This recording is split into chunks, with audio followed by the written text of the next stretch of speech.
ఓం నమో వెంకటేశాయ. నానాత్వేన మృషాభాసా నానాహీన సదాభాసా గోవింద గోవింద. దుర్విభావ్య పరాభావ్య సువిభావ్యోపాసితవ్య గోవింద గోవింద.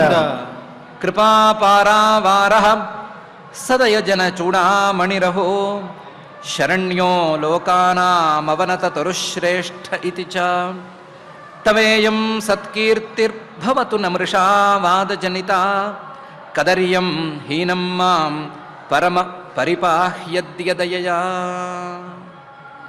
అని జగజ్జన్మస్థితిలయ కారణమైన శ్రీనివాస పరమాత్ముని దయతో పరిపాలించమని ప్రార్థించుకుంటూ శ్రీశుకుల వారు ఉపదేశం చేసిన శ్రీమన్మహాభాగవతం యొక్క అధ్యయన కార్యక్రమాన్ని మనం ప్రారంభించుకుందాము. ప్రారంభంలో ఆచార్యుల వారితో కలిసి ప్రార్థనా శ్లోకాలను చదువుకుని మంగళాచరణం చేసుకుందాము. ఓం నమో వెంకటేశాయ. శ్రీ గురు ప్రార్థనా. గురుర్బ్రహ్మా గురుర్విష్ణు గురుర్దేవో మహేశ్వరః. గురుః సాక్షాత్ పరం బ్రహ్మ తస్మై శ్రీ గురవే నమః. శ్రీనివాస ప్రార్థనా. శ్రీశైలశిఖరస్థాయ శ్రీభూసంయుక్తదేహినే శ్రీనిర్జితశశాంకాయ శ్రీనివాసాయ తే నమః. అథ సంకల్పః. శ్రీమదాదివరాహ క్షేత్రే విరాజమానస్య నిత్యశుద్ధ బుద్ధ ముక్త స్వభావస్య లీలాగృహీత విగ్రహస్య శ్రీ పద్మావతీ జానేః అనుగ్రహేణ అస్మాకం సర్వేషాం బుద్ధిశుద్ధ్యర్థం విద్యాభివృద్ధ్యర్థం భక్తి జ్ఞాన వైరాగ్యాది తదనుకూల సర్వసంపత్ సమృద్ధ్యర్థం శ్రీ పరమేశ్వర ప్రీత్యర్థం శ్రీమద్భాగవత పాఠం కరిష్యామహే. అస్య శ్రీమద్భాగవత స్తోత్ర మహామంత్రస్య నారద ఋషిః బృహతీ ఛందః. శ్రీకృష్ణః పరమాత్మా దేవతా బ్రహ్మ బీజం భక్తిశక్తిః జ్ఞాన వైరాగ్యే కీలకం అస్మాకం శ్రీమద్భగవత్ప్రసాద సిద్ధ్యర్థే పాఠే వినియోగః. ధ్యానం నారాయణాఖ్య కపిలోస్రముఖోధసాప్యం ద్వైపాయనాప్తశుకగోపవిదుహ్యమానం సంసార సౌఖ్యలవసేవనయా క్షుధార్తాః శుద్ధం జనాః పిబత భాగవతం సుదుగ్ధం. శ్రీ గురుభ్యో నమః. కపిల రూపంలో వచ్చినటువంటి పరమాత్మ తన తల్లి అయినటువంటి దేవహూతికి, ఆ దేవహూతి ద్వారా మనందరికీ కూడా కావలసినటువంటి ధ్యానోపదేశాన్ని చక్కగా 28వ అధ్యాయంలో చేశాడు. ఆ ధ్యానాన్ని నిలబెట్టుకోవడానికి కావలసిన సామగ్రిని చెప్పాడు. ధ్యానం నిలబడిన తర్వాత అందుకోవలసినటువంటి సమాధి స్థితిని గురించి కూడా చెప్పాడు. చివరికి ఈ ప్రక్రియ అంతా సజావుగా సాగిన తర్వాత లభించేటువంటి అవిద్యా నివృత్తి అనేటువంటి ప్రయోజనాన్ని గురించి కూడా చక్కగా చెప్పాడు. చెప్పిన తర్వాత వీటన్నిటికీ కూడా ఈ చెప్పిన సామగ్రి అంతటికీ కూడా అది ధ్యానానికి కావలసిన సామగ్రి అవ్వచ్చు, ఏకాగ్రతకు కావలసిన సామగ్రి అవ్వచ్చు, ధ్యానం నిలవటానికి కావలసిన సామగ్రి అవ్వచ్చు, సబీజ నిర్బీజ సమాధి సామగ్రి అవ్వచ్చు, లేదా విద్యా నివృత్తి సామగ్రి అవ్వచ్చు. ఏ సామగ్రి అయినా సరే సరిగ్గా అమరాలి అంటే దానికి భక్తి కావాలి అని పరమాత్మ మాటల్లోనే స్పష్టంగా అర్థమైపోతుంది. ఆ భక్తితత్వం అనేది మరింత స్పష్టంగా మనకు తెలియాలి అనే అభిప్రాయంతో 29వ అధ్యాయంలో దేవహూతి గారు తన కొడుకుని కపిలుణ్ణి, పరమాత్మను భక్తి గురించి అలాగే కాలం గురించి కూడా కొన్ని ప్రశ్నలను వేస్తోంది. ఆ ప్రశ్నలతో ఈ అధ్యాయం ప్రారంభమవుతోంది. దేవహూతిరువాచ, దేవహూతి అడుగుతోంది, లక్షణం మహదాదీనాం ప్రకృతే పురుషస్య చ స్వరూపం లక్ష్యతే మీషాం ఏన తత్పారమార్థికం యథా సాంఖ్యేషు కథితం యన్మూలం తత్ప్రచక్షతే భక్తియోగస్య మే మార్గం బ్రూహి విస్తరశః ప్రభో అని 2 శ్లోకాలలో. అయ్యా, నువ్వు ఇంతవరకు లక్షణం మహదాదీనాం, మహత్తత్వము అలాగే పంచభూతాలు వీటి యొక్క లక్షణాలను గురించి చాలా చక్కగా చెప్పావు. ప్రకృతేహే, వీటన్నిటికీ మూల ప్రకృతి అయినటువంటి ఆ ప్రధానానికి కూడా ఉండే లక్షణం చెప్పావు. లక్షణం ప్రకృతేహే. అలాగే ఈ మహదాదీనాం ప్రకృతేహే, వీటితో సంబంధం లేకుండా ఉండేటువంటి పురుషుడు ఆత్మతత్వం, దాని యొక్క లక్షణం కూడా చెప్పావు. లక్షణం మహదాదీనాం ప్రకృతేహే పురుషస్య చ, వీటన్నిటి లక్షణాలను చాలా చక్కగా చెప్పావు. స్వరూపం లక్ష్యతే అమీషాం ఏన తత్ పారమార్థికం. ఒక్కొక్క లక్షణం కూడా నువ్వు చెప్పినటువంటి లక్షణం ఎలా ఉంది అంటే, ఆ లక్షణాన్ని గనక జాగ్రత్తగా పట్టుకుని చూస్తే ఆ తత్వం తాలూకు అసలు స్థితి ఏంటి అనే విషయం అర్థమైపోతుంది. పారమార్థికం స్వరూపం, ఆ తత్వం ఏంటి, ఆ తత్వం యొక్క పరిస్థితి ఏంటి, ఆ తత్వం యొక్క ఉనికి ఎక్కడి నుంచి వచ్చింది, లేదా ఆ తత్వం చేసేటువంటి పని ఏమిటి, దానివల్ల ప్రయోజనం ఏమిటి, ఇలాంటి విశేషాలన్నీ కూడా చక్కగా తెలిసిపోయేటట్లే లక్షణాలను చెప్పావు. స్వరూపం లక్ష్యతే అమీషాం, వాటి స్వరూపం చక్కగా తెలిసేటట్లుగా చెప్పావు. ఏన తత్పారమార్థికం, నువ్వు చెప్పినటువంటి లక్షణం ఆ తత్వాన్ని సరిగ్గా గుచ్చినట్టు చూపించి చెప్తోంది. అలాంటి లక్షణం చెప్పావు. ఒక్కొక్క దానికి విడివిడిగా లక్షణాలు చెప్పావు. యథా సాంఖ్యేషు కథితం, సాంఖ్యశాస్త్రంలో ఏ లక్షణాలైతే చెప్తారో, ఏ తత్వాలను గురించి అయితే వాళ్ళు లెక్కగట్టడం అనేటువంటి ప్రక్రియ చేస్తారో దాన్ని నువ్వు చక్కగా చేసి చూపించావు. యథా సాంఖ్యేషు కథితం. కానీ ఈ లక్షణాలన్నీ ఎందుకు చెప్తున్నాను, ఈ తత్వాలన్నిటి గురించి ఎందుకు చెప్తున్నాను అనే విషయాన్ని నువ్వే చెప్పావు. యన్మూలం తత్ ప్రచక్షతే, ఈ మహత్తత్వము లేదా ఇంకొక తత్వము, పంచభూతాలు, శరీరాలు, ప్రకృతి, పురుషుడు, వీటన్నిటి లక్షణాలను గనక చక్కగా తెలుసుకుంటే, వీటి లక్షణాల ద్వారా వీటి యొక్క స్వరూప స్థితిని గనక అర్థం చేసుకోగలిగితే, వీటన్నిటికీ అతీతమైనటువంటి పరమాత్మతత్వం మీద భక్తి కలుగుతుంది అనే అభిప్రాయంతో చెప్పావు. యన్మూలం, ఈ లక్షణాలను చెప్పటం ద్వారా, లక్షణాల ద్వారా కలిగేటువంటి ఈ తత్వాల జ్ఞానం ద్వారా భక్తియోగం అనేది సాధ్యపడుతుంది అనే అభిప్రాయంతోనే ఇవన్నీ చెప్పావు. యన్మూలం తత్ ప్రచక్షతే భక్తియోగస్య మే మార్గం బ్రూహి. ఈ తత్వాల లెక్కగట్టడం లేకపోతే ఈ తత్వాల యొక్క లక్షణాలు ఇవన్నీ భక్తియోగం కోసమే అయితే, ఆ భక్తి యోగం అనేది ఎలా కుదురుతుంది, లేదా ఆ భక్తి యోగాన్ని అందుకోవటానికి మార్గం, దారి ఏది, ఏ విధానంలో భక్తిని అందుకోవచ్చు అనే విషయాన్ని నాకు చెప్పవలసింది. భక్తి యోగస్య మే మార్గం బ్రూహి. అయితే చెప్పేశాను కదా, భక్తి లక్షణం అనేది ఈ కాపిలయోపాఖ్యానంలో మొదటి అధ్యాయంలోనే చెప్పడం జరిగిపోయింది కదా. అంటే బ్రూహి విస్తరశః ప్రభో, చెప్పిన మాట వాస్తవమే, ఇంకా విస్తృతంగా చెప్పు, ఇంకా నాకు వివరంగా అర్థమయ్యేలాగా చెప్పు, కొంచెం ఎక్కువగా చెప్పు అని దేవహూతి గారు ఈ 2 శ్లోకాల్లోనూ అడుగుతోంది. నువ్వు చెప్పిన లక్షణాలు బాగున్నాయి, ఆ లక్షణాల ద్వారా ఆయా వస్తువుల యొక్క జ్ఞానం చక్కగా కలుగుతోంది, ఆ తత్వాల యొక్క యథార్థ స్థితి తెలిసిపోతోంది.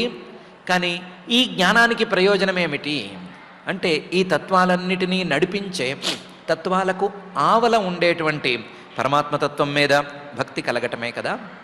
ఆ భక్తి కలగటానికి ఉండేటువంటి వేరే దారులు లేదా భక్తి మార్గాలు, భక్తిని తెచ్చుకునేటువంటి మార్గాలు ఉంటే వాటిని గురించి నాకు చెప్పవలసింది, విస్తృతంగా చెప్పవలసింది అని దేవహూతి ఈ 2 శ్లోకాలలోనూ అడుగుతోంది. లక్షణం మహదాదీనాం ప్రకృతే పురుషస్య చ స్వరూపం లక్ష్యతే మీషాం ఏన తత్ పారమార్థికం యథా సాంఖ్యేషు కథితం యన్మూలం తత్ ప్రచక్షతే భక్తియోగస్య మే మార్గం బ్రూహి విస్తరశః ప్రభో అని. ఇంతే కాదయ్యా, భక్తి వైరాగ్యం ఈ 2 బొమ్మ బొరుసులాగా ఉన్నాయి అని కూడా నీ మాటల్లోనూ నాకు చెప్పావు. పరమాత్మతత్వం మీద భక్తి కలగాలి అంటే, పరమాత్మ మీద ప్రీతి పెరగాలి అంటే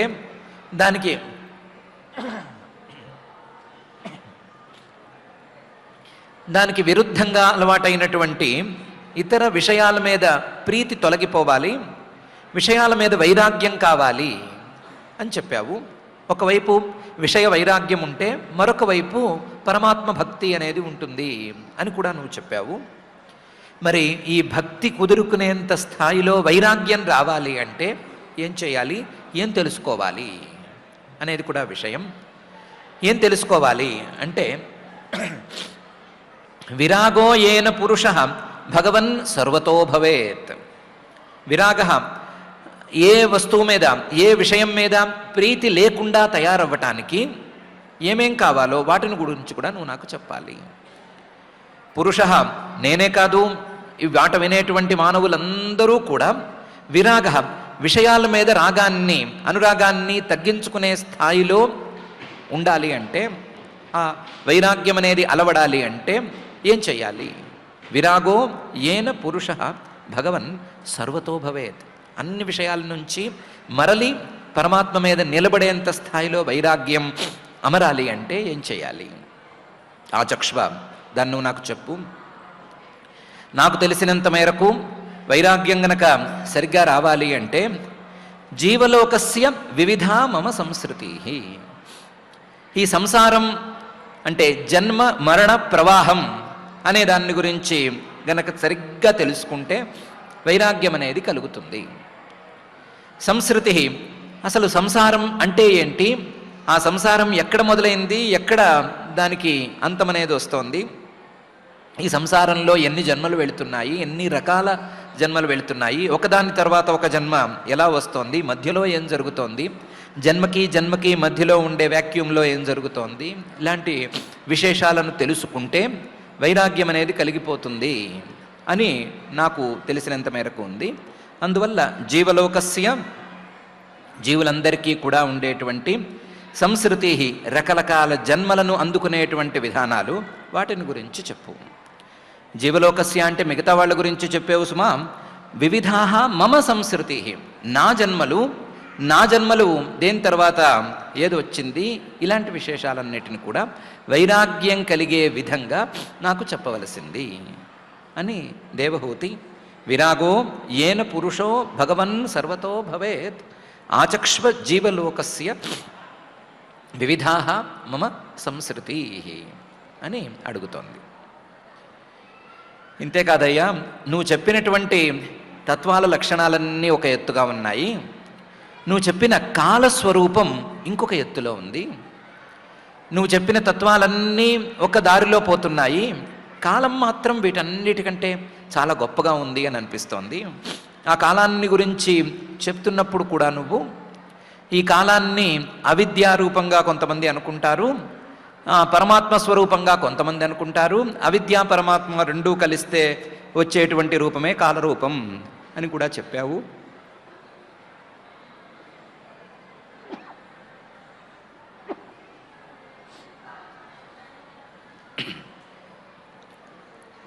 కాలాన్ని పరమాత్మ యొక్క రూపాంతరంగా నువ్వు వర్ణించి చెప్పావు, అది నాకు నచ్చింది. కానీ ఆ కాలం గురించిన ఇంకా కొన్ని విశేషాలను నువ్వు నాకు చెప్పవలసింది అని పై శ్లోకంలో అడుగుతోంది. కాలస్య ఈశ్వర రూపస్య పరేషాంచ పరస్యతే స్వరూపం బత కుర్వంతి యద్ధేతో కుశలం జనాః అని ఈ శ్లోకంలో అడుగుతోంది. కాలస్య, కాలం గురించి నాకు చెప్పవలసింది. కాలం యొక్క రూపం ఏంటి, దాని యొక్క స్వభావం ఏంటి, దాని బలం ఏంటి అనే విషయం చెప్పవలసింది. ఈ కాలం అనేది ఈశ్వర రూపం. ఈశ్వరుడు మాయా ఈ రెండూ కలిస్తే వచ్చేటువంటి రూపం అని నువ్వే చెప్పావు కాబట్టి ఆ ఈశ్వర రూపంగా ఉండేటువంటి కాలాన్ని గురించి చెప్పవలసింది. కాలం గురించి నువ్వే చెప్తూ బ్రహ్మగారి కంటే ముందు ఉండేది కాలం అని చెప్పావు కాబట్టి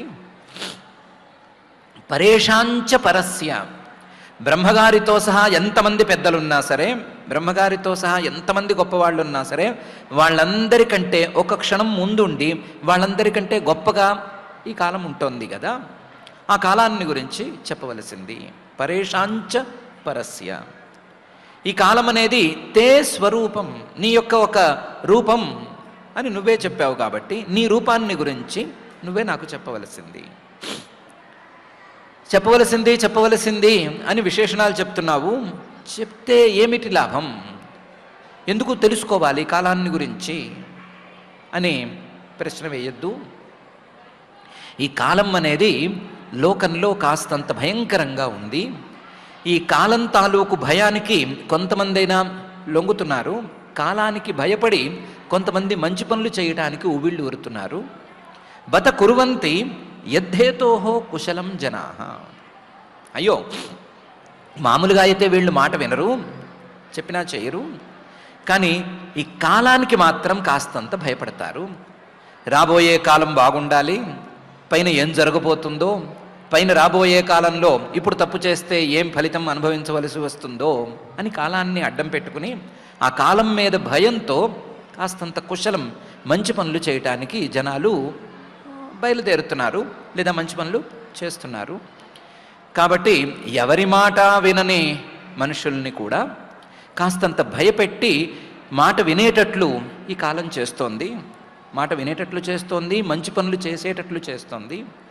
ఆ కాలానికి ఆ భయంకర స్వభావం అనేది ఎక్కడి నుంచి వచ్చింది, కాలం అనేది భయానకంగా ఎలా మారింది, కాలానికి ఈ మానవులు ఎందుకు భయపడుతున్నారు, ఎవరికీ భయపడని మానవులు కాలానికి ఎందుకు భయపడుతున్నారు అని తెలుసుకోవాలనుంది. కాబట్టి కాలస్య లక్షణం ఆచక్ష్వ, కాలం గురించి నువ్వు నాకు చెప్పు అని దేవహూతి అడుగుతోంది. కాలస్య ఈశ్వర రూపస్య పరేషాంచ పరస్యతే స్వరూపం బత కుర్వంతి యద్ధేతో కుశలం జనాః అనే ఈ శ్లోకంలో అంటోంది. ఇంతకాలం ఏ విషయం తెలుసుకోవడానికి నేను ఉత్సాహపడలేదు, సరిగ్గా అర్థం చేసుకుందామని కానీ కొత్త విషయాలు తెలుసుకుందామని కానీ ఉత్సాహపడలేదు. నేనే కాదు, నా తోటి మానవులు కూడా చాలామంది తెలుసుకుందామని ఉత్సాహపడట్లేదు. ఈరోజు నువ్వు కొత్తగా ఉపదేశం చేయటానికి ఈ అవతారంలో వచ్చావు కాబట్టి, కొత్తగా వచ్చావు కాబట్టి, నీలాంటి వాడు వచ్చినప్పుడైనా తెలుసుకునేందుకు అవకాశం ఏర్పడినప్పుడైనా తెలుసుకునేందుకు ప్రయత్నం అనేది చేయాలి. కాబట్టి ఈ సందర్భంలో ఒకదాని మీద ఒకటి నేను ప్రశ్నలు వేస్తున్నాను, తెలుసుకుందామని ఆరాటపడుతున్నాను అని పై శ్లోకంలో అంటోంది.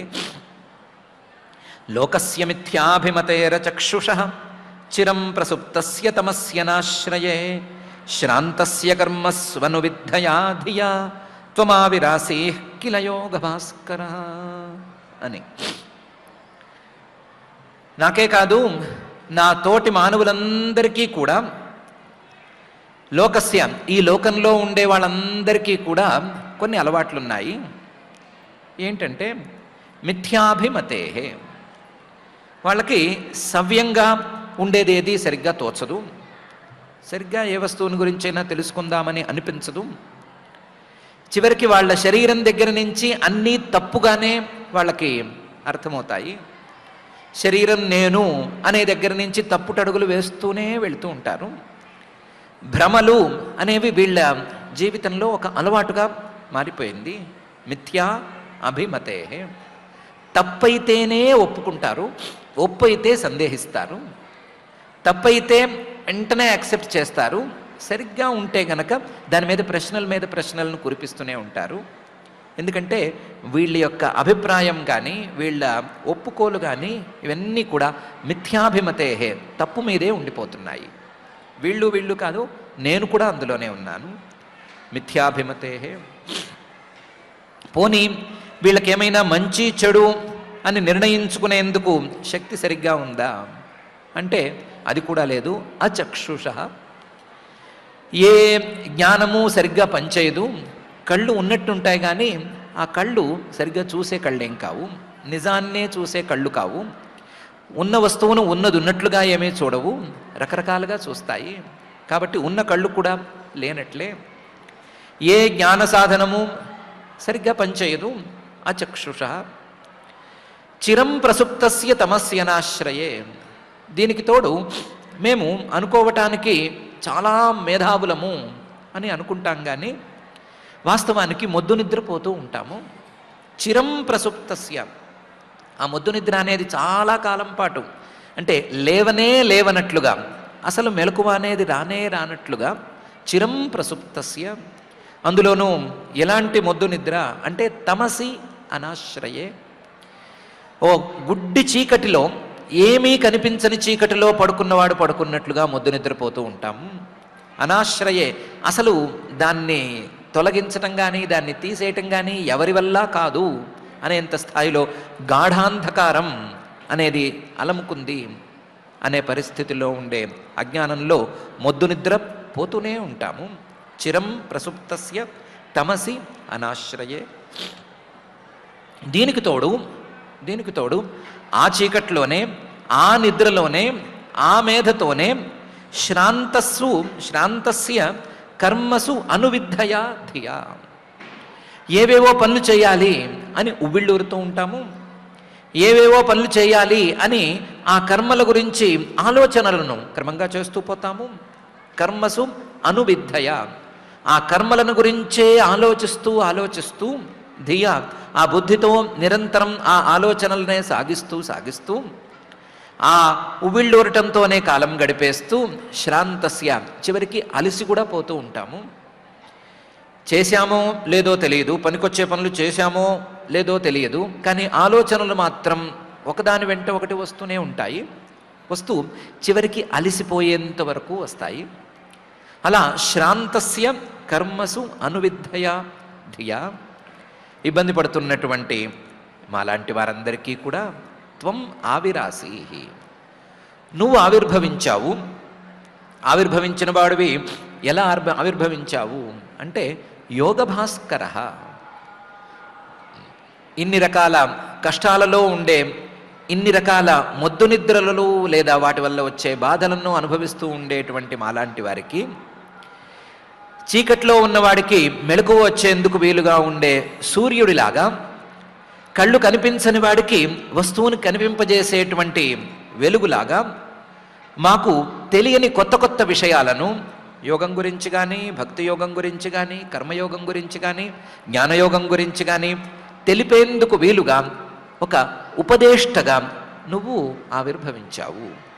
యోగ భాస్కర, యోగాన్ని తెలియచేసేటువంటి, యోగాన్ని ప్రదర్శించేటువంటి సూర్యుడి వంటి తేజస్సుతో సూర్యుడిలాగా నీవు ఆవిర్భవించావు.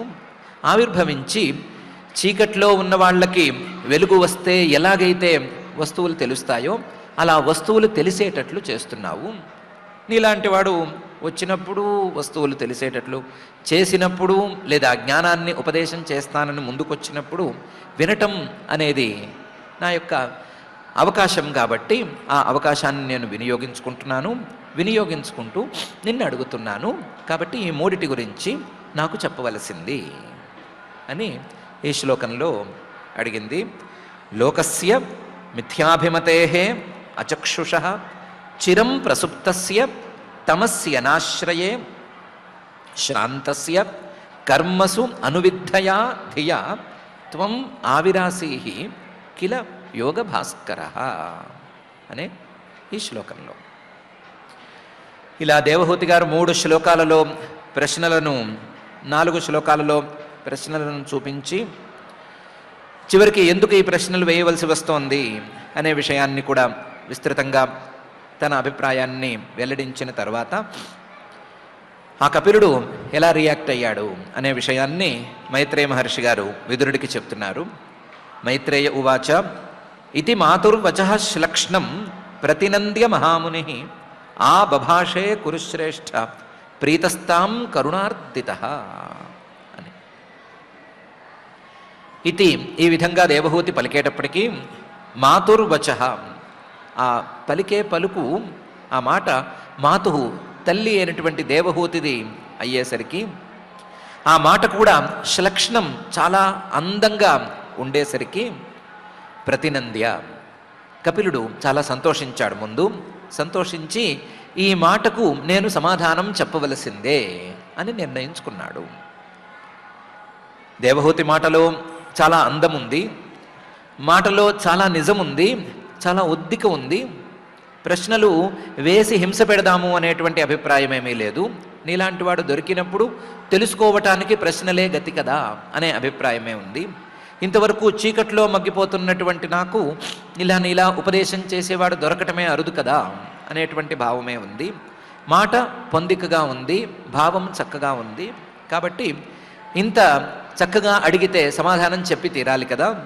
చక్కగా అడిగితే సమాధానం చెప్పటం అంటే ప్రశ్నను గౌరవించటం కదా. అలాగే తల్లి ప్రశ్నను గౌరవిద్దాము అని అనుకున్నాడు. ఇది మాతు వచః శ్లక్ష్ణం ప్రతినంద్య మహాముని మునుల్లో కల్లా చాలా గొప్పవాడైనటువంటి ఆ కపిలుడు ఆ బభాషే సమాధానం చెప్పడానికి పూనుకున్నాడు. కురుశ్రేష్ఠ ఓ విదుర సమాధానం చెప్పేటప్పుడు ప్రీత చాలా సంతోషంగా సమాధానం చెప్పబూనుకున్నాడు. చాలా సంతోషపడ్డాడు ఈ ప్రశ్నలకి.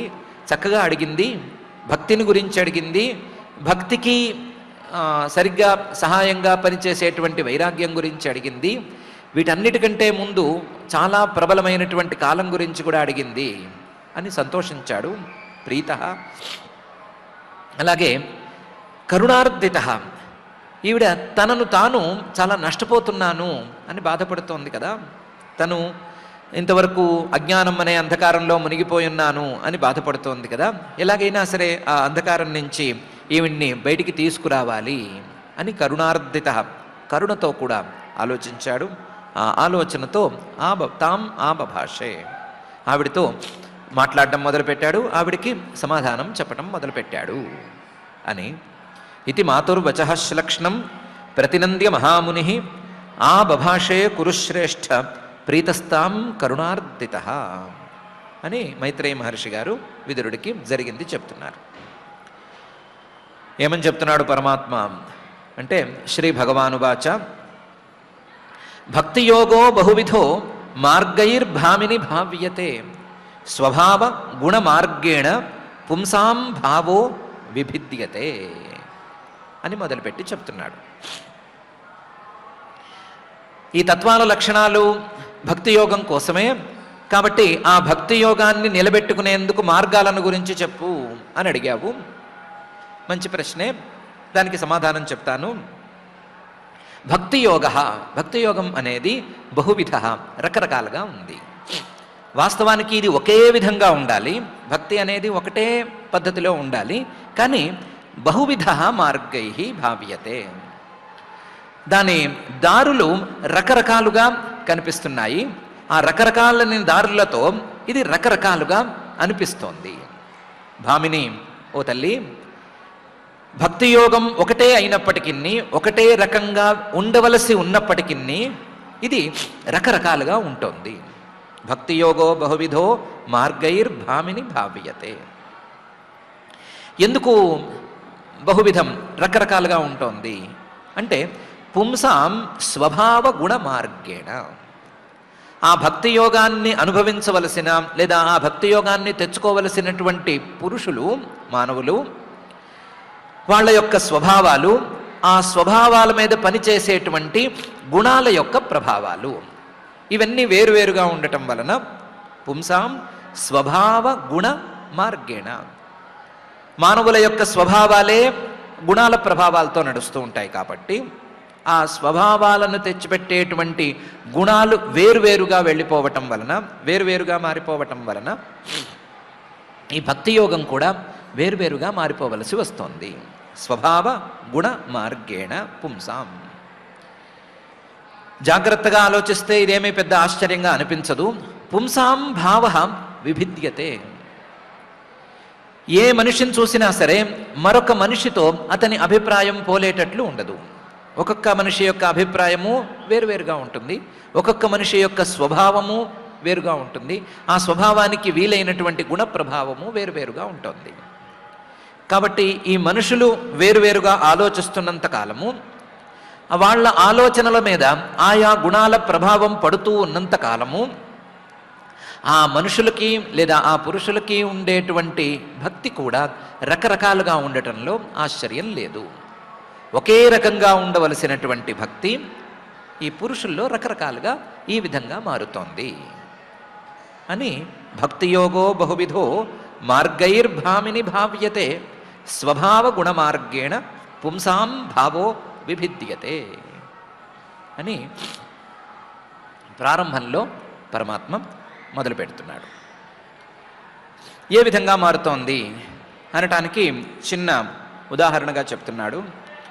అభిసంధాయయో హింసాం దంభం మాత్సర్యమేవ వా సంరంభీ భిన్నదృగ్భావం మయి కుర్యాత్ స తామసః అని. గుణప్రభావం పురుషుల మీద ఉంది అని అనుకుంటే, మానవుల యొక్క అభిప్రాయాలన్నీ 3 గుణాల యొక్క ప్రభావాల ద్వారా అమరుతాయి అని అనుకుంటే, ఆ 3 గుణాలకు తగ్గట్లుగా 3 రకాల భక్తులు ఉండటంలో ప్రాథమికంగా ఏమీ అభ్యంతరం లేదు కదా. కాబట్టి భక్తి ప్రాథమికంగా 3 రకాలుగా ఉంటుంది. తామసము, రాజసము, సాత్వికము అని 3 రకాలు. ఆ తామసమైనటువంటి భక్తి ఎలా ఉంటుంది అంటే అభిసంధాయ యో హింసాం. ఎవరికైనా సరే కీడు తలపెట్టి ఏదో ఒక హాని వాళ్ళకి జరగాలి అనే అభిప్రాయంతో అభిసంధాయ యహ హింసాం, లేదా దంభం అభిసంధాయ, డాంబికంగా ఏదో ఒక దాన్ని ప్రారంభించి నేను గొప్పవాణ్ణి అని ప్రదర్శించుకోవటానికి, లేదా అభిసంధాయ మాత్సర్యమేవ, పక్కవాడి కంటే నేను గొప్పవాడిని అవ్వాలి, వాడు నాకంటే చాలా తక్కువైన వాడు అయినా సరే అనవసరంగా పేరు తెచ్చుకుంటున్నాడు, వాడికంటే గొప్పగా నేను అవ్వాలి అంటే వాడికంటే నేను భక్తుడిని అవ్వాలి అని అనుకుని కానీ హింసాం దంభం మాత్సర్యమేవ సంరంభి, ఆ భక్తి భావం ఉన్నప్పుడు కూడా లోపల కోపాన్ని అలాగే ఉంచేసుకుని కోపంతో ఎవరి మీదైనా ఒక వస్తువు మీద కానీ లేదా వ్యక్తి మీద కానీ కోపంతో భిన్నదృక్, పరమాత్మ వేరు నేను వేరు, లేదా పరమాత్మ వేరు ఈ ప్రపంచం వేరు అనేటువంటి భేద దృష్టితో భావం మయి కుర్యాత్, నా మీద భక్తిగా ఉండే మాట అయితే, భక్తి అప్పుడు కూడా కుదరచ్చు, భక్తిగా ఉండే మాట అయితే సహ తామసః, ఆ భక్తిభావం అనేది తామస భక్తి కిందకి వస్తుంది అని సంగ్రహంగా పరమాత్మ ఈ శ్లోకంలో చెప్తున్నాడు. ఏమంటున్నాడు? భక్తి అనేది గనక మనసులోకి వెళితే దానికి విరుద్ధంగా ఏ భావము వాస్తవానికి ఉండకూడదు. కానీ భక్తికి విరుద్ధమైనటువంటి భావం అలాగే ఉండే మాట అయితే ఆ భక్తిని తామస భక్తి అని చెప్పుకోవచ్చు. భక్తికి విరుద్ధమైనటువంటి భావం కోపం అనేటువంటి భావం. ఎందుకంటే భక్తి అనేది ఈ కోపం లేదా ఈ గుణాలు వీటి ప్రభావం కంటే చాలా పెద్ద స్థాయిలో ఉండవలసింది. అలా కాకుండా భక్తికి విరుద్ధంగా ఉండేటువంటి కోపాన్ని అదే మనసులో ఉంచుకుని భక్తిని కూడా గనక ఉంచుకున్నట్లయితే ఆ భక్తి ఈ కోపంతో కలుషితమైపోయి తామసంగా మారిపోతుంది. ఈ తామసంగా మారినటువంటి భక్తిని మళ్ళీ 3 రకాలుగా విభాగం చేసుకోవచ్చు. ఈ కోపం ఒక వ్యక్తి మీద ఉండి ఈ కోపం ద్వారా ఈ భక్తి ద్వారా ఆ వ్యక్తికి అపకారం చేయదలుచుకున్నట్లయితే అభిసంధాయయో హింసాం, తన భక్తి ద్వారా తనకు ఏ వ్యక్తి మీదైతే కోపం ఉందో ఆ వ్యక్తికి అపకారం గనక చేయదలుచుకున్నట్లయితే ఆ అపకారం చేయదలుచుకున్నటువంటి భక్తి లేదా అపకారం చేయదలుచుకున్నటువంటి వ్యక్తి తాలూకు భక్తి తామస భక్తుల్లో కల్లా చాలా గొప్ప భక్తి అవ్వాలి. లేదు, కోపం ఉంది, ఈ కోపం కొంచెం ఎదుటివాడికి హాని చేయాలి అనే స్థాయిలో లేదు, కొంచెం తక్కువ స్థాయిలోనే ఉంది. ఎలా స్థాయిలో ఉంది? వాడు నాకంటే గొప్పవాడు అవ్వటం ఏంటి, వాడు నాకంటే పేరు తెచ్చుకోవటం ఏంటి అనే స్థాయిలో మాత్రమే ఉంది. ఉండి వాడికంటే ఎక్కువ తెచ్చుకోవాలి అనే అభిప్రాయంతో, దంభం అంత లేకపోయినా సరే డాంబికంగా ప్రదర్శించాలి అనే కోరికతో భక్తి గనక మొదలైతే ఆ భక్తి కూడా తామస భక్తే.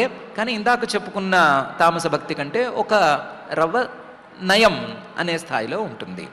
ఎవరికి ఇందులో హాని అనేది లేదు కాబట్టి డాంబికంగా ఉండే భక్తి తామసమైన కొంచెం నయంగా ఉంటుంది. ఈ దీనికంటే నయమని చెప్పాలో లేదా దీనికంటే ఘోరమని చెప్పాలో తెలియదు. కానీ మాత్సర్యం అనేది గనక ఈ భక్తికి మూలమైతే, ఎదుటివాడు నాకంటే గొప్పవాడు అవ్వటానికి వీల్లేదు, ఇంకొకడు నాకంటే గొప్ప భక్తుడు ఉండటానికి వీల్లేదు, అందరికీ అంటే భక్తులందరిలోకి నేనే గొప్పవాడిని అవ్వాలి అనే కోరికతో గనక భక్తి అనేది మొదలైతే అది కూడా తామస భక్తి కిందకే వస్తుంది. ఇందాక చెప్పుకున్న దాంభిక భక్తికి దీనికి ఉండే తేడా ఎంత తేడా అని చెప్పలేరు. ఈ 3 రకాల భక్తులు తామస భక్తుల్లోనే మారులు. 3 భక్తులకి మూలం మాత్రం కోపం అనేది మర్చిపోకూడదు. ఆ కోపం యొక్క స్థాయిల్లో భేదం ఉంటే ఉండవచ్చు, కానీ 3 భక్తులు కోపంతో కలిసే ఉంటున్నాయి అనేది మాత్రం చాలా ప్రధానమైన అంశం.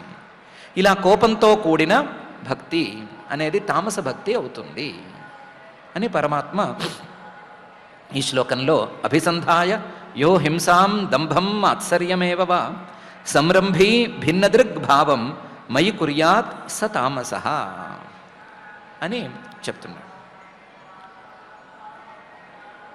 అయ్యగారు అనుకోకుండా చాలా కాలానికి తపస్సు చేద్దామని నిర్ణయించుకున్నాడు. ఎందుకు నిర్ణయించుకున్నాడు అంటే, ఏదో రకరకాల కష్టాలు ఉన్నాయి, అవన్నీ తీర్చుకుందాము అనుకున్నాడు. అడవికి వెళ్ళిపోదామని నిర్ణయించుకున్నాడు. అడవికి వెళ్ళిపోయాడు. ఓ చెట్టు చూసుకున్నాడు. ఆ చెట్టు కింద కూర్చుని ఏదో పాత పత్రికల్లో వాటిల్లో చూస్తే అలా పిక్చర్ కనిపించింది అని తాను కూడా చెట్టు కింద కూర్చొని తపస్సు చేసుకుందాం అనుకున్నాడు. వెళ్ళినవాడు వెళ్ళాడు, తపస్సు చేసుకుందామని చెట్టు కింద కూర్చున్నాడు. కూర్చునేసరికి ఇతని బెస్ట్ ఫ్రెండ్ ఒకడు వీడు ఎక్కడికి వెళ్ళాడు కనిపించట్లేదు అని వెతుక్కుంటూ వచ్చాడు. వెతుక్కుంటూ వచ్చినవాడు చూశాడు. చూస్తే వీడు చెట్టు కింద కూర్చొని తపస్సు చేస్తున్నాడు. ఆ బెస్టీకి చాలా కోపం వచ్చింది. వీడు నాకంటే గొప్పవాడైపోతే ఇంక నేనెందుకు, ఇలా నాకంటే గొప్పవాడు అవ్వటానికి వీల్లేదు, ఎలాగైనా సరే వీడికంటే నేను తపస్సులో కూడా గొప్పవాడిని అయిపోవాలి అని అనుకున్నాడు. అనుకుని ఏం చేశాడు, నేను తపస్సు చేసుకోవాలి అని నిర్ణయించుకున్నాడు. నిర్ణయించుకుని వీడు చెట్టు కింద చేశాడు కదా, నేను చెట్టు కింద చేయకూడదు, చెట్టు చిటారు కొమ్మెక్కి అక్కడ కూర్చొని చేయాలి అని నిర్ణయించాడు. అందులో ఒక లాజిక్ కూడా ఆలోచించాడు. ఏంటంటే, దేవుడు పైనుంచి దిగి వస్తూ ఉంటాడు కదా, వచ్చేటప్పుడు కిందకి దిగే లోపల నేను కొమ్మ మీద ఉంటాను కాబట్టి అక్కడే లటుక్కుని పట్టేసుకోవచ్చు, ముందు నేనే వరం అడిగేయచ్చు అని కూడా ఆలోచించాడు. ఆలోచించి చెట్టు పైన కూర్చుని తపస్సు చేయడం మొదలుపెట్టాడు ఈ బెస్టీ. ఇద్దరూ పాపం ఏదో తీవ్రంగానే తపస్సు చేశారు, వారి శాయశక్తులా తపస్సు చేశారు. ఈ విచిత్ర తపస్సుకి దేవుడు కూడా తొందరగానే కరిగిపోయాడు. కరిగిపోయి పైనుంచి దిగొచ్చేశాడు. మన చెట్టు కొమ్మ క్యాండిడేట్ అనుకున్నట్టుగానే పైనుంచి దిగి వస్తూ వస్తూ ఎలాగూ చూడాల్సిందే కదా అని ముందు కొమ్మ మీద ఉండే క్యాండిడేట్నే చూశాడు. మామూలు డైలాగ్స్, రొటీన్ డైలాగ్స్ జరిగిపోయినాయి. భక్త నీ తపస్సుకు మెచ్చి తిని ఇవన్నీ అయిపోయినాయి. అయిపోయిన తర్వాత నీకేం వరం కావాలి కోరుకోమన్నాడు. కోరుకోమంటే ఏ డౌటు లేకుండా, స్వామి నువ్వు కిందకి వెళ్తావు కదా, ఎలాగూ నన్ను అనుగ్రహించినట్టే వాడిని అనుగ్రహిస్తావు కదా, వాడు అడిగిన దానికి డబుల్ ఇచ్చేయి చాలు, వాడికంటే నేను గొప్పవాడిని అయిపోతాను అన్నాడు. దేవుడు కొంచెం ట్రిక్కీగా ఉంది కానీ పర్వాలేదు, గొప్పవాడిని అవుదామని ఆశే కదా అని అనుకున్నాడు. అనుకుని కిందకి దిగాడు.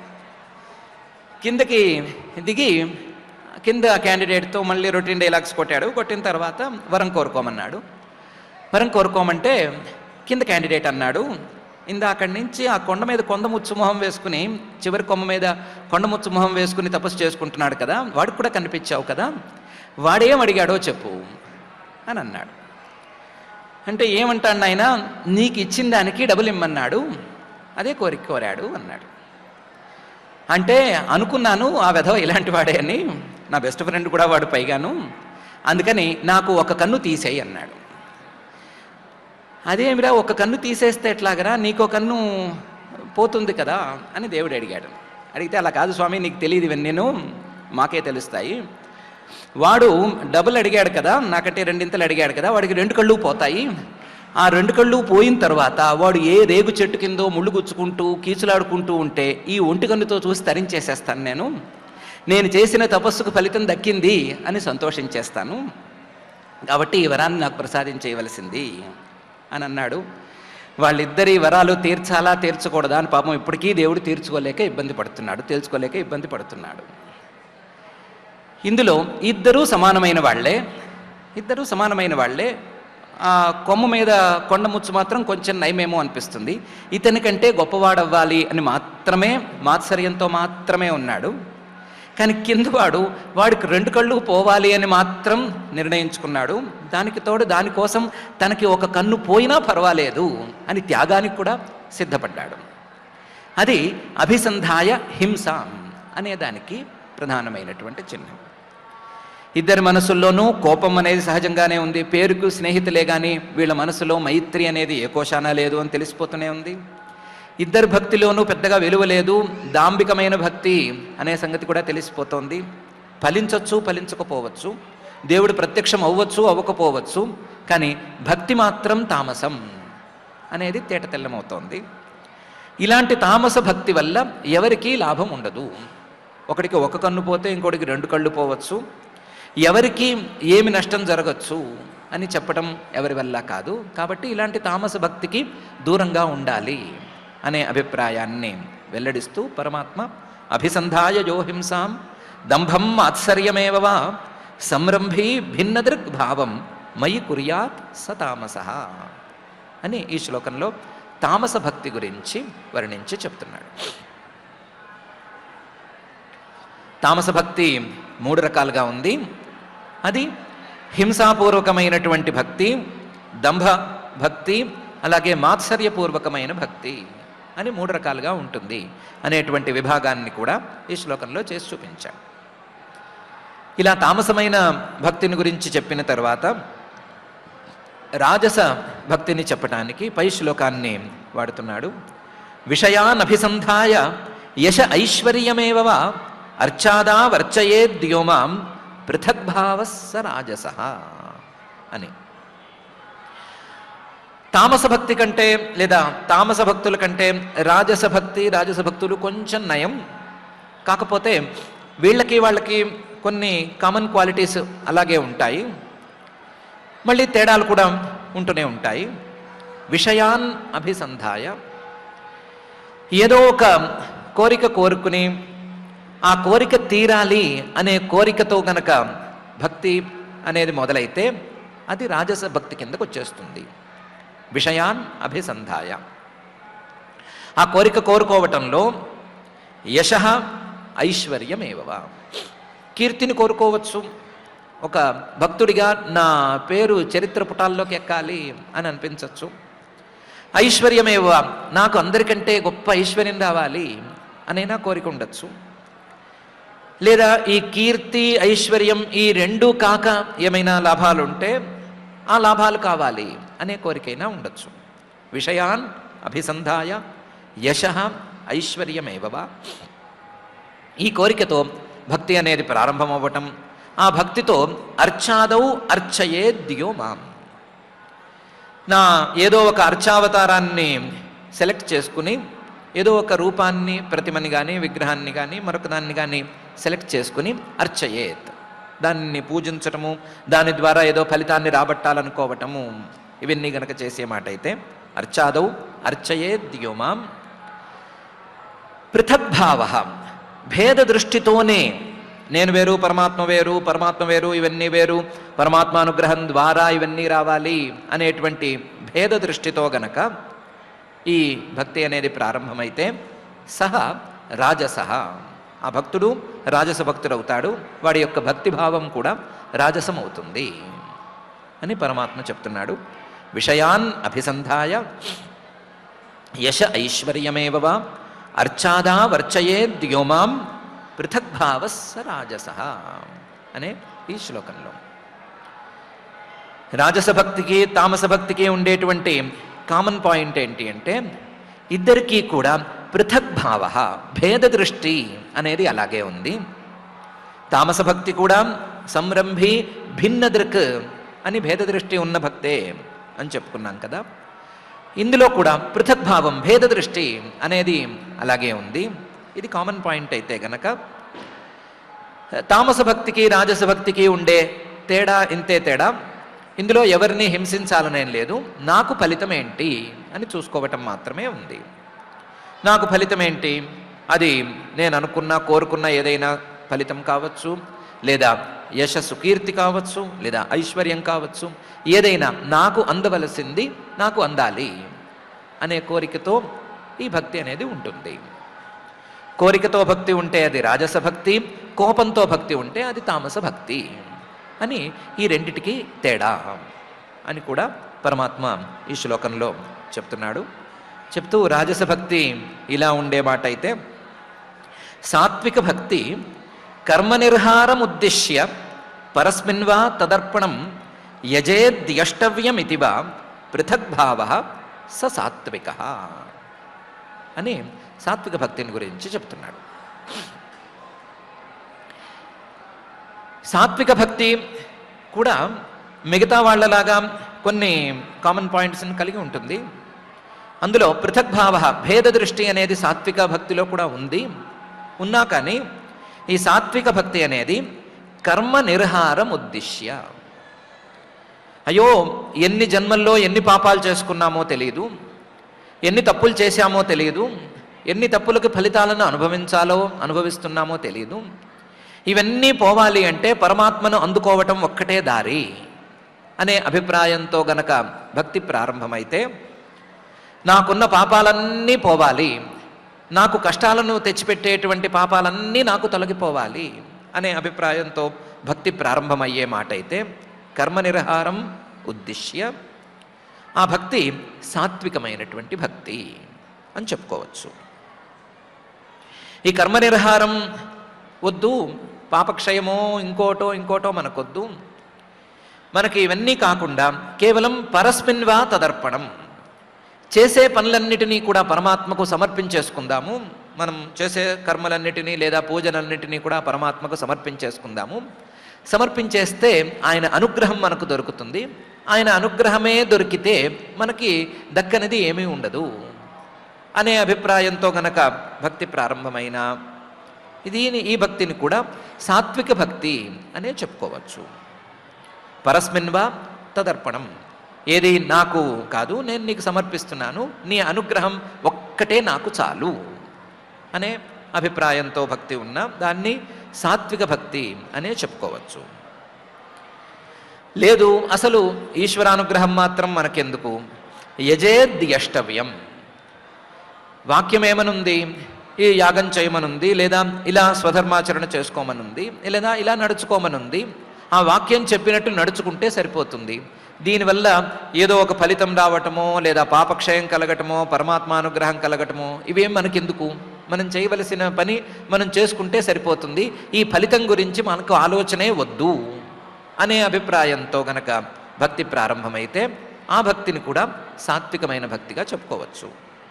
యజేద్ యష్టవ్యమితి వా సహ సాత్విక.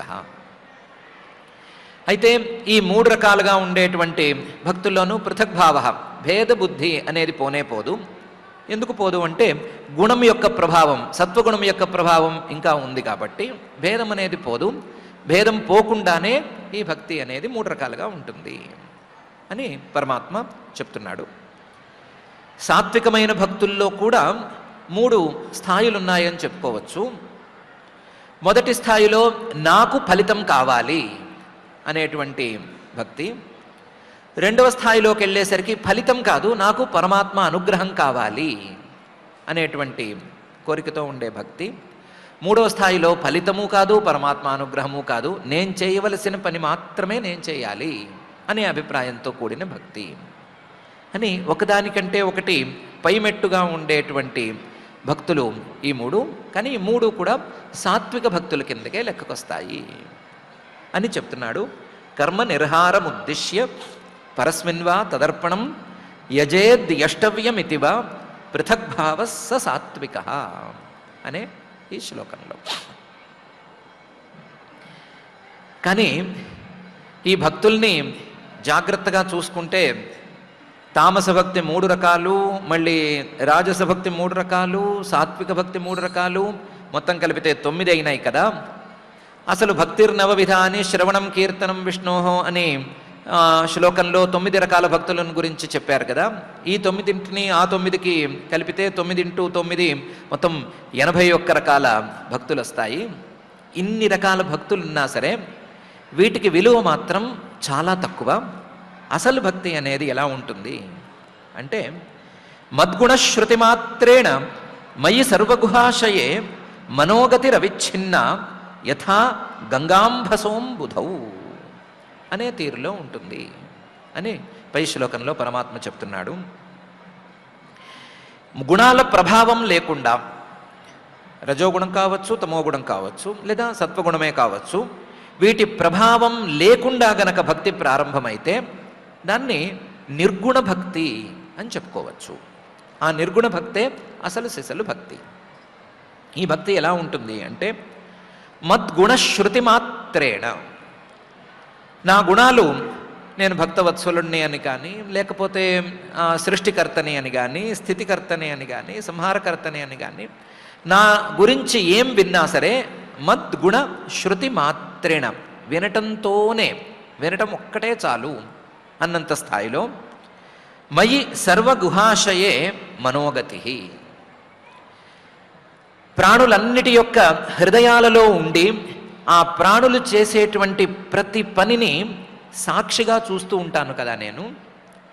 సర్వ గుహాశయే, ప్రతి ప్రాణి యొక్క హృదయంలోనూ, హృదయ గుహలోనూ ఉండి ఆ గుహలో, హృదయ గుహలో జరిగేటువంటి ప్రతి విక్రియను నేను సాక్షిగా పరిశీలిస్తూ ఉంటాను కదా. ఆ సాక్షి స్వరూపాన్ని వెంటనే పట్టేసుకుని మయి సర్వ గుహాశయే మనోగతి, ఆ సాక్షి స్వరూపం మీద గనక మనస్సు పారితే మనోగతి.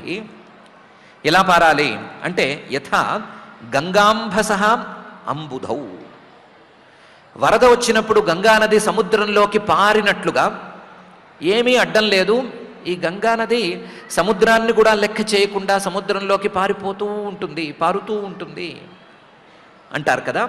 అలా గనక మనస్సు నా మీద పారుతూ ఉంటే అవిచ్ఛిన్న, ఎక్కడ దానికి అడ్డంకి అనేది ఉండకూడదు, నిరంతర ప్రవాహంలాగా మనస్సు నా మీద గనక పారుతూ ఉంటే, ఆ పారుదలలో ఏమాత్రం వేరే భావానికి, వేరే గుణానికి చోటు లేకుండా ఉంటే అది నిర్గుణ భక్తి అవుతుంది, నిజానికి అసలు సిసలు భక్తి అవుతుంది అని పరమాత్మ చెప్తున్నాడు.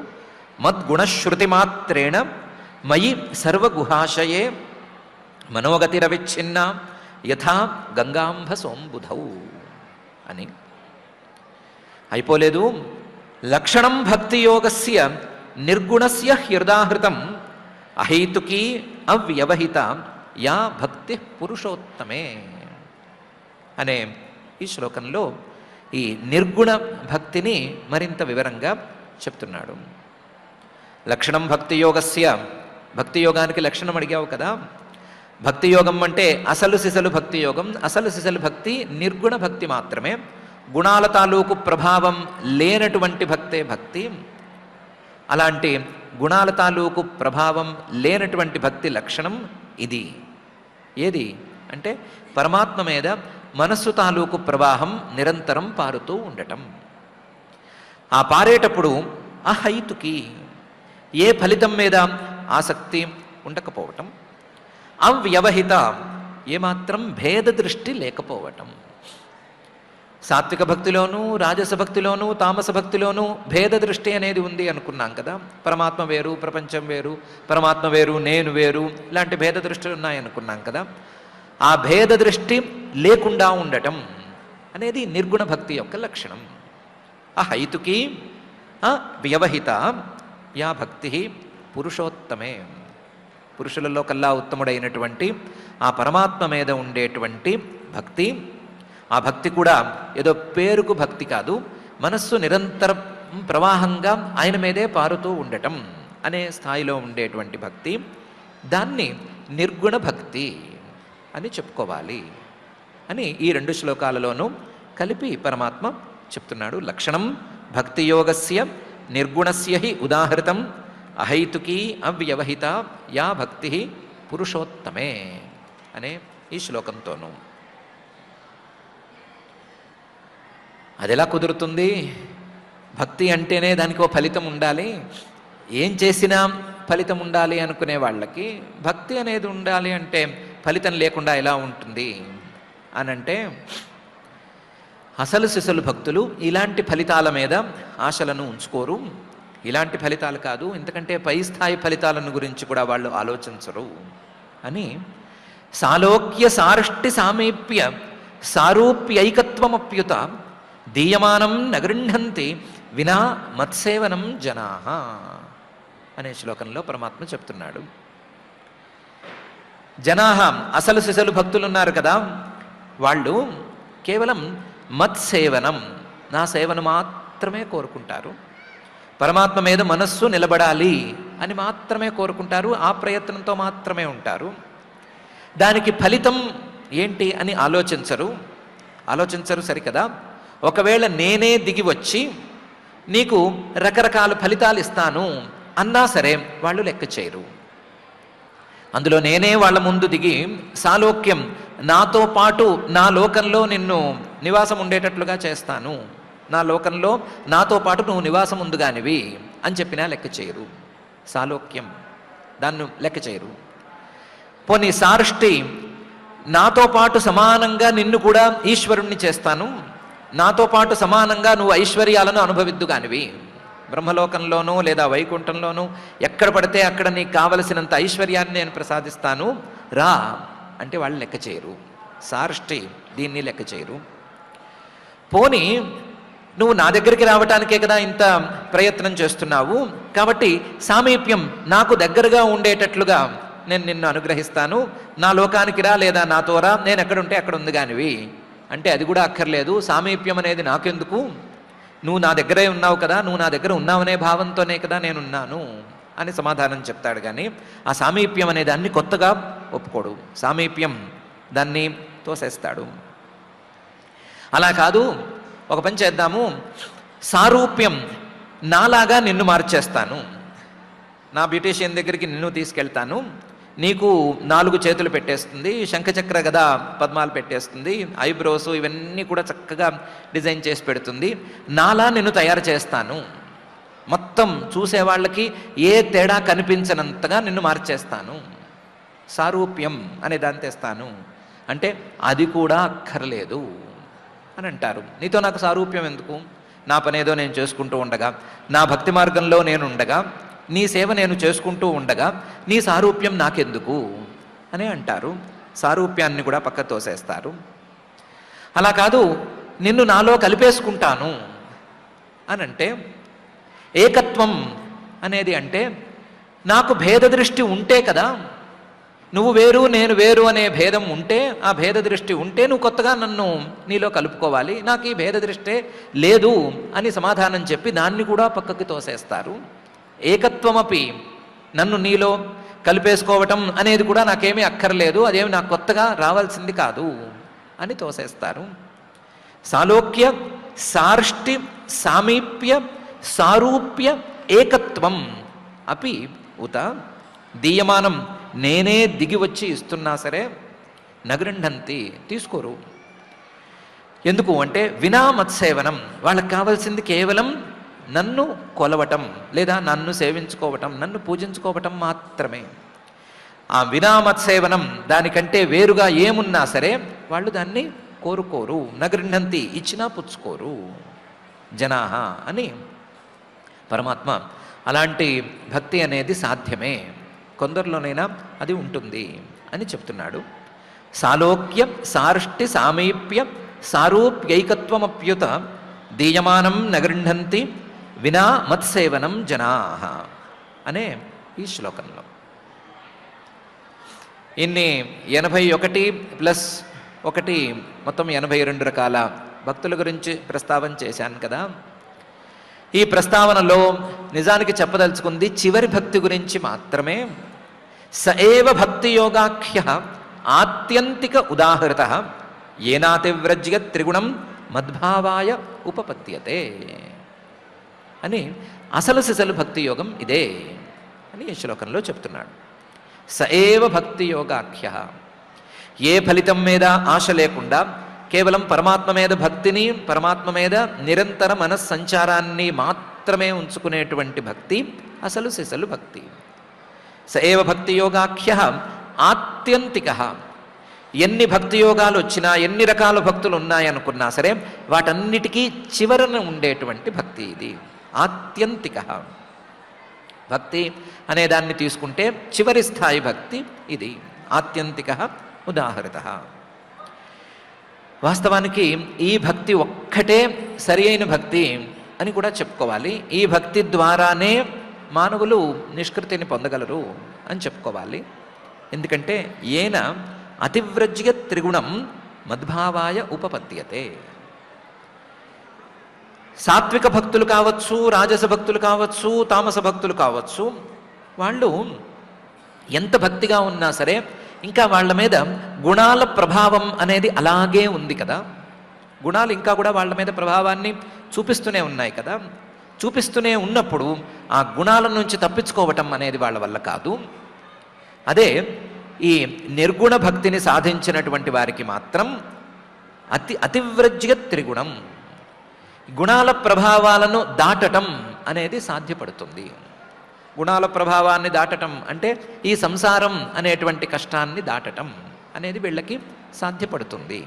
ఏన అతివ్రజ్య త్రిగుణం మద్భావాయ ఉపపద్యతే, నన్ను పొందటానికి వీలుగా ఈ భక్తి ఉంటుంది. ఈ భక్తి ఉన్నవాడికి నన్ను పొందటం అనేది కుదురుతుంది, సులభంగా మారుతుంది. మిగతా వాళ్ళకి అంత సులభంగా అది అందకపోవచ్చు అని పరమాత్మ ఈ శ్లోకంలో అంటున్నాడు. స ఏవ భక్తి యోగాఖ్య ఆత్యంతిక ఉదాహృత ఏనాతివ్రజ్య త్రిగుణం మద్భావాయ ఉపపద్యతే అనే ఈ శ్లోకంలో. భక్తి యోగాన్ని గురించి పరమాత్మ చక్కగానే చెప్పాడు. అందులోనూ 3 రకాల భక్తులు, 4వ నిర్గుణ భక్తి అని చెప్పాడు. ఇలాంటప్పుడు మనం తీసుకునే నిర్ణయం సహజంగానే ఎలా ఉంటుంది అంటే, మాకు 3 రకాల భక్తులు వద్దు, నిర్గుణ భక్తే కావాలి అనే తీరులోనే ఉంటుంది. నిర్ణయం వరకు అది బాగానే ఉంటుంది. ఆ నిర్గుణ భక్తి వస్తే నిజంగానే చాలా బాగుంటుంది. నిర్గుణ భక్తి రావటానికి కావలసినటువంటి దారులు, మిగతా దారులు తెలిస్తే ఇంకా బాగుంటుంది. అది పరమాత్మ నోటి గుండానే వస్తే మరింత బాగుంటుంది. కాబట్టి ఆ దారులను సరిగ్గా తెలుసుకుని నిర్గుణ భక్తిని అందుకోవటానికి ప్రయత్నం చేసుకుంటాము అనటంలో ఏమీ సందేహం లేదు. కానీ పొరపాటును కూడా తామస భక్తికి మళ్ళకుండా, మనసు మళ్ళకుండా ఉండటం అనేది మనం చూసుకోవాలి. రాజస భక్తి కాస్త ఇటువటుగా పర్వాలేదు, ఓకే అనుకోవచ్చు. సాత్విక భక్తిని సాధించగలిగితే చెప్పనక్కర్లేదు. సాత్విక భక్తి నుంచి నిర్గుణ భక్తికి జంప్ చేయటం అనేది పెద్ద కష్టం కాబోదు. కాబట్టి సాధ్యమైనంత వరకు సాత్విక భక్తిని సాధించుకుని, కుదిరినంత మేర రాజస భక్తిని తగ్గించుకుని, తామస భక్తిని కనీసం కూడా దగ్గరకు రానివ్వకుండా ఎలాగైనా సరే మనం భక్తిలో చివరి స్థాయిని అందుకునేందుకు ప్రయత్నాన్ని ప్రారంభించుకుందాం. అలాంటి ప్రయత్నాన్ని సఫలం చేయవలసిందిగా ఆ జగజ్జన్మ స్థితి లయ కారణమైనటువంటి శ్రీనివాస పరమాత్మని మళ్ళీ భక్తిగా ప్రార్థించుకుందాం. ఆ ప్రార్థనతో ఈ రోజుకి పారాయణ కార్యక్రమాన్ని ప్రారంభించుకుందాం. ఈరోజు తృతీయ స్కంధంలో 29వ అధ్యాయం ప్రారంభం నుంచి మనం పారాయణ చేసుకుంటూ ఉన్నాం. అథ శ్రీమద్భాగవతే పారమహంస్యాం సంహితాయాం తృతీయ స్కంధే 39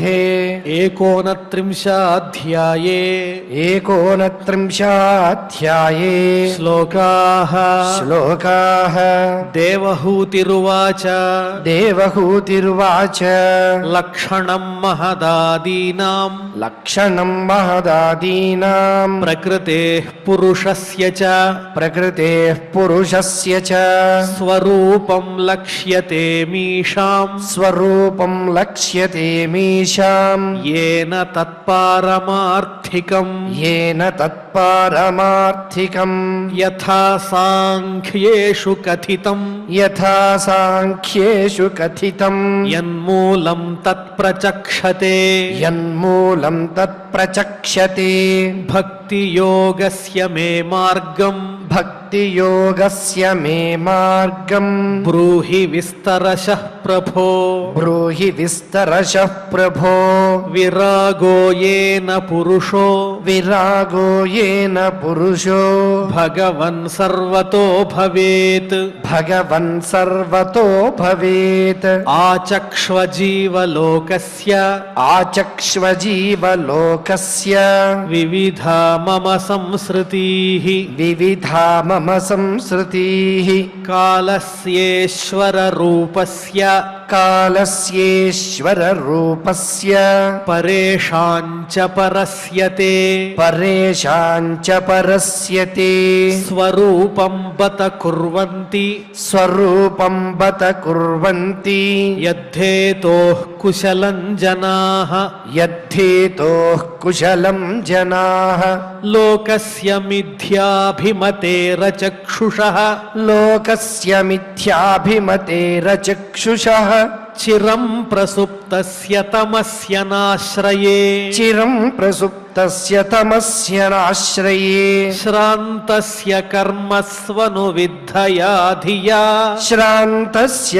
कर्मस्वनुविद्धया धिया त्वमाविरासीः किल योगभास्करः त्वमाविरासीः किल योगभास्करः मैत्रेय उवाच मैत्रेय उवाच इति मातुर्वचः श्लक्ष्णम् इति मातुर्वचश्लक्ष्णम् प्रतिनन्द्य महामुनिः प्रतिनन्द्य महामुनिः आबभाषे कुरु श्रेष्ठ आबभाषे कुरु श्रेष्ठ प्रीतस्तां करुणार्दितः प्रीतस्तां करुणार्दितः श्रीभगवानुवाच श्रीभगवानुवाच भक्तियोगो बहुविधो भक्तियोगो बहुविधो मार्गैर्भामिनि भाव्यते मार्गैर्भामिनि भाव्यते स्वभावगुणमार्गेण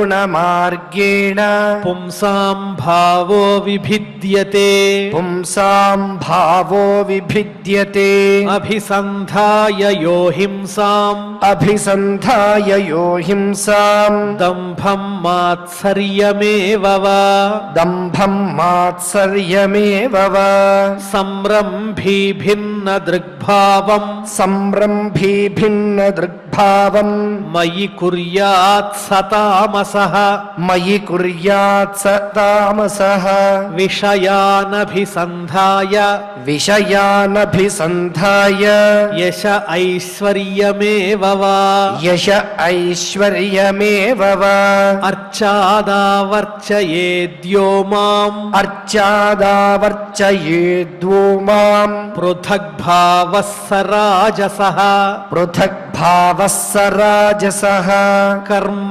निर्हारमुद्दिश्य कर्मनिर्हारमुद्दिश्य परस्मिन् वा तदर्पणम् परस्मिन् वा तदर्पणम् यजेद्यष्टव्यमिति वा यजेद्यष्टव्यमिति वा पृथग्भावः स सात्विकः पृथग्भावः स सात्विकः मद्गुणश्रुतिमात्रेण मद्गुणश्रुतिमात्रेण मयि सर्वगुहाशये मयि सर्वगुहाशये मनोगतिरविच्छिन्ना मनोगतिरविच्छिन्ना यथा गङ्गाम्भसोऽम्बुधौ यथा गङ्गाम्भसोऽम्बुदौ लक्षणं भक्तियोगस्य लक्षणं भक्तियोगस्य निर्गुणस्य ह्युदाहृतम् निर्गुणस्य ह्युदाहृतम् अहैतुक्यव्यवहिता అహైతుక్యవ్యవహితా యా భక్తిః పురుషోత్తమే యా భక్తిః పురుషోత్తమే సాలోక్య సార్ష్టి సామీప్య సాలోక్య సార్ష్టి సామీప్య సారూప్యైకత్వమప్యుత సారూప్యైకత్వమప్యుత సాలోక్య సార్ష్టి సామీప్య సారూప్యైకత్వమప్యుత సాలోక్య సార్ష్టి సామీప్య సారూప్యైక్యత్వమప్యుత దీయమానం న గృహ్ణంతి దీయమానం న గృహ్ణంతి వినా మత్సేవనం జనాః వినా మత్సేవనం జనాః స ఏవ భక్తి యోగాఖ్యః స ఏవ భక్తి యోగాఖ్యః ఆత్యంతిక ఉదాహృతః ఆత్యంతిక ఉదాహృతః ఏనాతివ్రజ్య త్రిగుణం ఏనాతివ్రజ్య త్రిగుణం మద్భావాయోపపద్యతే మద్భావాయోపపద్యతే ఇతి ఇతి శ్రీమద్భాగవతే శ్రీమద్భాగవతే పారమహంస్యాం సంహితాయాం పారమహంస్యాం సంహితాయాం తృతీయస్కంధే తృతీయస్కంధే ఏకోనత్రింశాధ్యాయే ఏకోనత్రింశాధ్యాయే శ్లోకాః శ్లోకాః. ఓం నమో వెంకటేశాయ.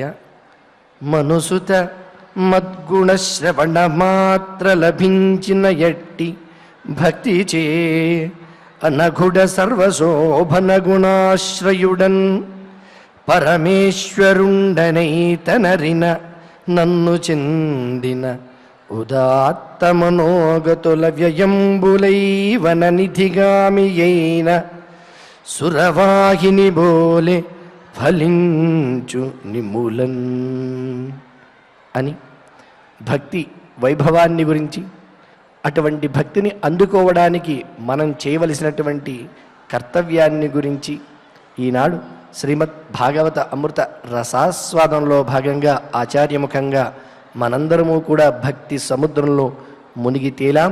నిరంతరము ఇటువంటి సాత్విక అంతకు మించినటువంటి భక్తి భావాలను మనలో నింపమని ఆ దేవదేవుని ప్రార్థిస్తూ యథాప్రకారం క్షమాప్రార్థన దగ్గర నుంచి మంగళాంత శ్లోకం వరకు శ్రద్ధగా పఠిస్తూ నేటి అధ్యయన కార్యక్రమానికి మంగళాంతాన్ని పలుకుదాం. అథ క్షమా ప్రార్థనా యదక్షరపదభ్రష్టం మాత్రాహీనం చ యద్భవేత్ తత్సర్వం క్షమ్యతాం దేవ నారాయణ నమోస్తుతే.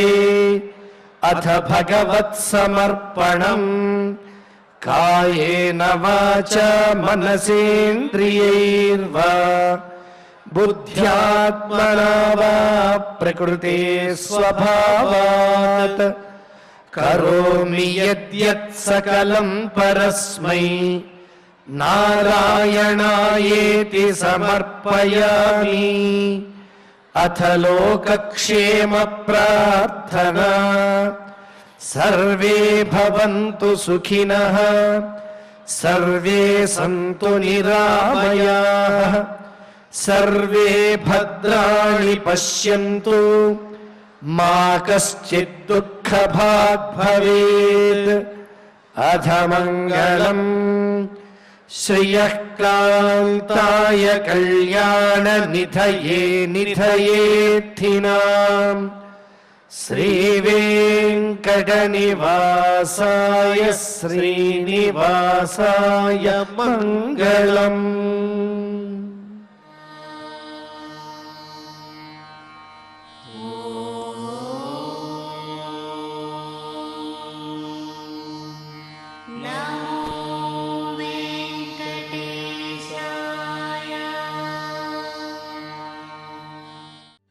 Serenity model high school. విద్యార్థులకు అమ్మఒడి, సామాన్యులకు అందుబాటులో ఉన్న బడి సెరెనిటీ. మేడ్చల్ జిల్లాలో మేటిగా నిలిచి సాటిలేని ఫలితాలను సాధిస్తున్న #1 స్కూల్ సెరెనిటీ. మా ప్రత్యేకతలు: ప్రతి విద్యార్థి పట్ల వ్యక్తిగత శ్రద్ధ, activity based learning and digital class rooms, computer lab, 100% ఫలితాలు, sports and cultural activities, yoga, abacus మరియు Vedic maths education. Please visit Serenity Model High School, Nagaram. Admissions are in progress. Call 040-271-46899 and 040-271-48699.